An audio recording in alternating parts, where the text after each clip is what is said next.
Good morning Shri કન્યા primary વિદ્યાલય ધોરણ 8 વિષય ગણિત બરાબર। હવે આપણે હાલ ગણિતમાં જોઈએ ચેપ્ટર નંબર 15 આલેખનો પરિચય બરાબર। આલેખના પરિચયમાં આપણે આગલા લેક્ચરમાં અભ્યાસ કરી ગયેલા છીએ। હાલ આપણે જોવાનું છે આલેખ નંબર 42 ઉદાહરણ નંબર 8 બરાબર અને પેજ નંબર છે 47। એમાં તમારે જોવાનું છે શું કે છે નીચેના કોષ્ટકમાં પેટ્રોલની માત્રા અને તેની કિંમત આપવામાં આવેલી છે। પેટ્રોલની માત્રા છે તમને લીટરમાં આપેલી છે જ્યારે પેટ્રોલનું મૂલ્ય છે તમને રૂપિયામાં દર્શાવેલું છે। તો શું કે છે 10 લીટર 15 લીટર 20 લીટર 25 લીટર એવી રીતે અને તમને પેટ્રોલનું મૂલ્ય નીચે તમને ભાવ આપ્યો છે 500 750 1000 1250 એવી રીતે બરાબર। તો એનો આપણે ગ્રાફ દોરવાનું છે। તો આપણે એનો ગ્રાફ છે એ નીચે જોઈએ કે કઈ રીતે એનો ગ્રાફ દોરેલો છે એ જોઈએ બરાબર। તો હવે શું લેવાનું છે તમારે એક્સ અક્ષ ઉપર તમારે શું લેવાનું છે 0 5 10 15 20 30 એવી રીતે લેવાનું બરાબર। પછી જયારે તમે આમ ઊભી લીટીમાં જુઓ છો અહીંયા ભલે બે ખાના એ તમારે 100 લીધા પણ આપણે જયારે 5 કાઉન્ટ કરીએ બરાબર ત્યારે 100 200 300 400 500 એ રીતે લેવાના છે। એ રીતે લેતું જવાનું પછી જોવાનું છે કે તમારે શું કે છે આપણે હવે જો તમને એવું કહે છે કે તમારે કેટલું લીધું છે તો કે 10 લીટર પેટ્રોલ છે ને કેટલા ભાવમાં લીધેલું છે તો કે 500 એટલે આપણે નીચેથી જોતું જવાનું કે 10 લીટર પેટ્રોલ 500 માં એટલે ક્યાં આવે તો કે અહીંયા એક્ઝેક્ટ વચ્ચે અહીંયા મિડલમાં પહોંચે છે તો અહીંયા આપણે ડોટ કરી અને જોડી લેશું। પછી ત્યાર પછી જોઈએ બીજું તો બીજું કેટલું કહે છે 15 લીટર પેટ્રોલ છે અને એનો ભાવ કેટલો કહે છે 750 બરાબર। એટલે 700 ને 700 ની માથે અપમાં થોડું જાય 750 એ તમે શું કરી લેશો ટીક માર્ક કરી લેશો ને ત્યાં દર્શાવી દેશો। પછી ત્રીજામાં શું કે છે 20 લીટર પેટ્રોલ રહે છે અને ભાવ કેટલો કે છે 1000 રૂપિયા કે છે તો અહીંયા તમે દર્શાવી શકો। ત્યાર પછી તમે જુઓ તો શું કે છે 25 લીટર પેટ્રોલ લે છે અને ભાવ કેટલો કે છે 2500 કે 12500 કે છે તો 12500 ક્યાં દર્શાવે છે તો કે અહીંયા આપણે જોઈ શકીએ કે અહીંયા એની સાથે આપણે શું કરીએ ટીક કરી દઈએ અને ત્યાં સુધીનો શું કરશું સીધી લીટીમાં ગ્રાફ દોરી લેશું। તો શું કે છે આ માહિતીમાં દર્શાવેલ આલેખ દોરો। આલેખની મદદથી શોધો કે ₹800 માં કેટલી માત્રામાં પેટ્રોલ ખરીદી શકાય। એવું કે છે કે 800 રૂપિયામાં કેટલું પેટ્રોલ ખરીદી શકાય એવું તમને પૂછે છે બરાબર। તો 800 રૂપિયામાં કેટલું પેટ્રોલ ખરીદી શકાય એ આપણે જોવાનું છે। તો 800 રૂપિયામાં આપણે જોવાનું છે 500 પછી 600 700 અને 800 રૂપિયામાં કેટલું પેટ્રોલ લઈ શકે તો તમે જોઈ શકો છો ગ્રાફ પ્રમાણે કે 800 રૂપિયામાં કેટલું પેટ્રોલ લઈ શકી તમારે દર્શાવવાનું છે ડોટેડ લાઈન દ્વારા કે ડોટ કરતું જવાનું। અહીં જો તમને 600 થી એને છે ને તમને પી દર્શાવે છે બરાબર આપણને 800 નું કહે છે કે 800 એ તમારે કેટલી માત્રામાં એટલે જોવાનું તમારે 800 થી અહીંથી આમ તમારે ગ્રાફ જોતો જવાનો છે ક્યાં સુધીનો જાય છે અહીંયા સુધી અને ત્યાંથી ક્યાં આવે છે નીચે ગ્રાફ જોઈ લેવાનો કે ગ્રાફ છે ક્યાં ઉતરે છે તો કે કેટલું તમે લઈ શકો 800 રૂપિયામાં તમે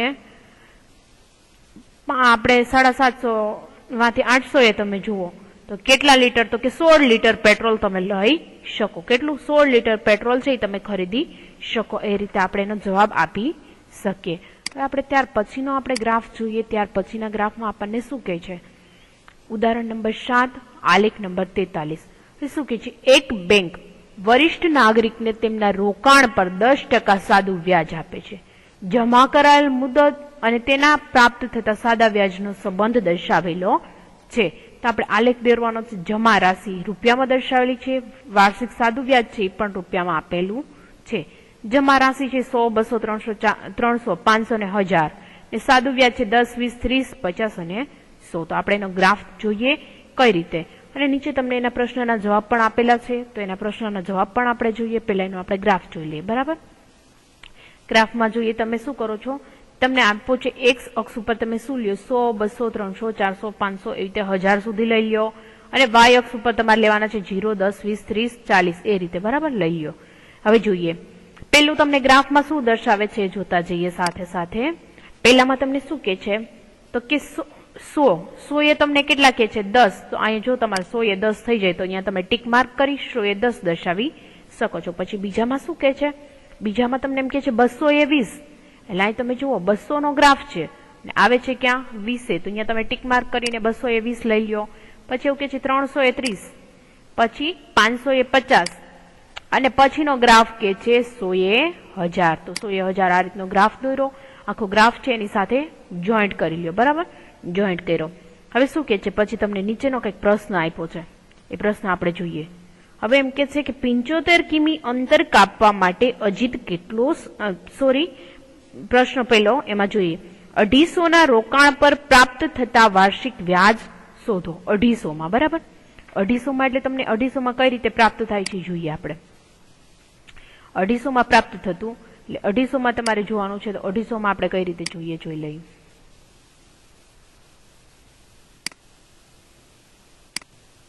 અઢીસો માં જો તમને અહીંથી તમને ગ્રાફ દર્શાવે છે, બરાબર. બે વચ્ચે થઈ લ્યો એટલે આ 250 નો અહીંથી તમારો ગ્રાફ થયો.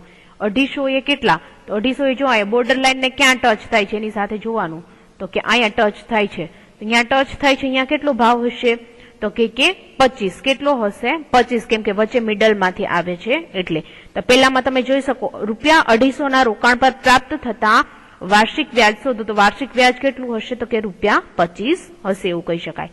પછી ત્યાર પછીનો પ્રશ્ન છે, એમાં શું કે છે, ₹70 નો વાર્ષિકે સાદું વ્યાજ મેળવવા માટે એને કેટલી મુદતનું રોકાણ કરવું જોશે, કેટલી મુદતનું રોકાણ કરવું જોશે, તો 70 નો કે છે એટલે અહીંથી આપણે 70 થી શું કરશું, ગ્રાફ સ્ટાર્ટ કરી જોઈએ. 70 થી આપણે જોવાનું કે 70 થી ક્યાં અહીંયા ટચ થાય છે, તો અહીંયા જોઈએ ટચ થાય છે, ત્યાંથી શું કરવાનું, આપણે ડોટેડ લાઈન છે ત્યાંથી આપણે નીચે લઈ લઈએ, તો ક્યાં, તો કે 700 એ અટકે છે, તો ₹700 એના મુદ્દલનું રોકાણ કરવું પડશે એવું આપણે ગ્રાફનો. આ પહેલાનો આન્સર છે, ઓલો બીજાનો મેં આન્સર કીધો, બરાબર. આન્સર પણ તમને ક્લિયર કરાવી દીધો છો, લખી નાખજો. ત્યાર પછીનો હવે આપણે ગ્રાફ જોઈએ. આલેખ નંબર 44, ઉદાહરણ નંબર 8. અજીત છે એ 30 કિલોમીટર પ્રતિ કલાકની ઝડપે સતત સ્કૂટર ચલાવી શકે છે. આ પરિસ્થિતિ માટે સમય અંતરનો આલેખ દોરો અને નીચેની માહિતી આપવાની છે. સમય કલાકમાં આપ્યો છે, 1 2 3, બરાબર. એ રીતે તમને કલાક દર્શાવી છે, 1 2 3 4, અને નીચે તમને આપ્યું છે 30 60 90 અને 120, એ રીતે તમને દર્શાવેલું છે. આપણે આનો ગ્રાફ જોઈએ, બરાબર. ગ્રાફ કઈ રીતે ડ્રો થાય છે આપણે જોઈએ. તો હવે ગ્રાફમાં નીચે તમને બે પ્રશ્ન આપ્યા છે, એ પણ તમને ક્લિયર કરાવું છું. તો પહેલા આપણે ગ્રાફમાં જોઈએ. કાપેલું અંતર તમારે કિલોમીટરમાં દર્શાવવાનું છે, વાય અક્ષ ઉપર લેવાનું છે, એક્સ અક્ષ ઉપર તમારે શું લેવાનું છે, સમય કલાકમાં લેવાનો છે. તમને કલાક દર્શાવેલી છે 1 2 3 4 એ રીતે, બરાબર. તો પહેલામાં જોઈએ આપણે, નીચે આપણે લઈએ 1 2 3 4 5, ને ઉપર ઊભી લીટીમાં તમારે શું લેવાનું છે, 10 20 30 40 50, એવી રીતે આપણે લઈ લઈએ. 10 20 30 40 50 આપણે લઈ લીધા, અને હવે એને આપણે શું કરશું, દર્શાવતા જશું કે કઈ રીતે ક્યાં શું એમ. તો જોઈએ, પહેલામાં તમને શું કે છે, 1 કિલોમીટર 1 કલાકમાં કેટલું અંતર કાપે છે, તો કે 30 કિલોમીટર, બરાબર. એટલે 1 કલાકે 30 કિલોમીટર, જ્યાં આવે ત્યાં આપણે ડોટ કરીએ. પછી બીજી કલાકમાં કેટલું અંતર કાપે છે, તો કે 60, એટલે ત્યાં આપણે ટીક માર્ક કરીએ. પછી શું કે ત્રીજી કલાકમાં કેટલું અંતર કાપે છે, તો કે 90, અને પછી તમે ચોથી કલાકમાં ઉપર જોઈ શકો છો કે 120, બરાબર. તો ત્યાં તમે ચોથી કલાક 120 તમે તમારી જાતે લઈ લેવાના રહેશે. હવે ત્યાર પછીનું શું કહે છે પ્રશ્ન, 75 કિમી અંતર કાપવા માટે અજીતને કેટલો સમય લેશે. 75 કિમી અંતર કાપવા માટે અજીત કેટલો સમય લેશે એવું પૂછે છે. તો 75 કિમી અંતર કાપવાનું છે એટલે આપણે જોઈએ. હવે જો અહીંથી લઈએ 75 કિમી એટલે 70 થી અડધા કરીએ એટલે એને 75, તો 75 કિમી અંતર કાપવા માટે અજીત કેટલો સમય લેશે. અહીં જોઈએ 75 આવ્યું, ત્યાંથી હવે આપણે લઈ લઈએ ગ્રાફ કઈ બાજુ, નીચે લઈએ. કેટલો સમય લેશે જોઈએ, તો કે કેટલો લેશે, તો કે 2.5 કલાક. કેટલો લેશે, 2.5 કલાક લેશે, કેમ કે 2 અને 3 ની વચ્ચે આવે છે એટલે એક્ઝેક્ટ આપણે 2.5 કલાક કહી શકીએ. અને ત્યાર પછીનો પ્રશ્ન છે, 3.5 કલાકમાં અજીત કેટલું અંતર કાપશે. તો 3.5 કલાક એટલે ક્યાંથી આવે, ગ્રાફ વચ્ચેથી આવે. જુઓ, ટચ થતો હોય ત્યાં સુધી લઈ લેવાનો, તો કે અહીં ટચ થાય છે ત્યાંથી આડી લીટીમાં તમે જુઓ કે ક્યાં આવે છે આપણો ગ્રાફ. તો તમે અહીં જોઈ શકો કે અહીં તમારો ગ્રાફ છે એ ટચ થાય છે.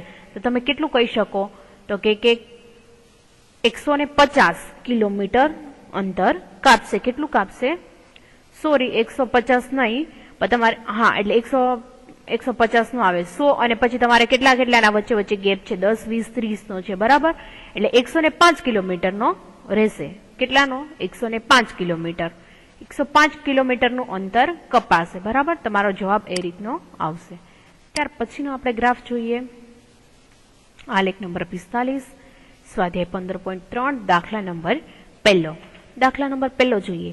યોગ્ય પ્રમાણ માપનો ઉપયોગ કરી અને નીચેના કોષ્ટકનો આલેખ દોરવાનો છે. સફરજનની સંખ્યા આપી છે, સફરજનની કિંમત પણ આપી છે 1 2 3 4 5, અને સફરજનની કિંમત આપી છે 5 10 15 અને 20. આપણે આલેખ દોરવાનો છે. જોતા જઈએ આલેખમાં. કઈ રીતનો આલેખ દોરે છે એ. એક્સ અક્ષ ઉપર તમારે શું લેવાનું છે? 1 2 3 4 5 અને વાય અક્ષ ઉપર શું લઈ લેવાનું છે? 5 10 15 20 અને 25. બરાબર. ગ્રાફ એકદમ ઈઝી છે, સાથે સાથે જોતા જજો, સાથે દોરવાનો છે. બરાબર. આ પેલો ગ્રાફમાં તમને શું કહે છે? એક સફરજનની કિંમત કેટલી કીધી? 5 રૂપિયા. એટલે એક સફરજનની કિંમત અહીંયા આવે, અહીંયા 5 રૂપિયા આપણે ટીક કરીએ. બે સફરજનની કિંમત કેટલી? 10. ત્રણ સફરજનની કિંમત કેટલી? તો કે 15. ચારની તો કે 20 અને 5ની 25. સીધો છે એ સીધી લીટીમાં ગ્રાફ છે ડ્રો કરી લેવાનો રહેશે. સીધી લીટીમાં ગ્રાફ ડ્રો કરી લ્યો એટલે ત્યાં તમારો આખો ગ્રાફ છે ક્લિયર થઈ જશે. આજના લેક્ચરમાં આપણે અહીંયા સુધીનું રાખશું, બાકીનું આપણે નેક્સ્ટ લેક્ચરમાં જોશું.